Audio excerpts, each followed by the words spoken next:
বন্ধুরা কেমন আছেন সকলকে জানাই শুভ সকাল। এবং আমি সকাল সকালই রান্না করি, আপনারা তো জানেন। সকালে উঠে বড় মাছ দিয়ে লাউ দিয়ে টমেটো দিয়ে রান্না করলাম, আর সাথে যদি থাকে ধনিয়া পাতা তাহলে তো মানে স্বাদের তুলনাই হয় না। তো রান্না বান্না শেষ করলাম।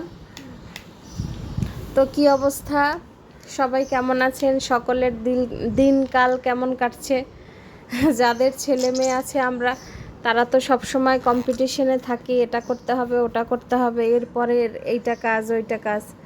তো আমি বাবা মায়ের উদ্দেশ্যে কিছু কথা বলতে চাই। সেটা হচ্ছে, বর্তমান সমাজে মানে এত কম্পিটিশনের যুগ, ঠিক আছে, সেটা আমরা সবাই জানি যে এখানে হাড্ডাহাড্ডি লড়াই চলে সব সময়। ফার্স্ট সেকেন্ড থার্ড কিভাবে হবে, কিভাবে ফার্স্ট হওয়া যায়, ডক্টর হওয়া যায়, ইঞ্জিনিয়ার হওয়া যায়।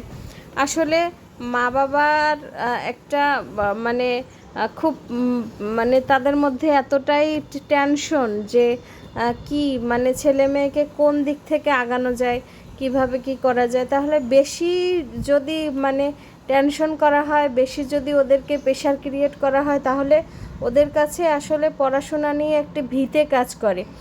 আর সেই ভীতিটা একসময় টক্সিক প্যানিক এসবের মধ্যে পরিণত হয় এবং পড়াশোনা করতেই চায় না ওরা।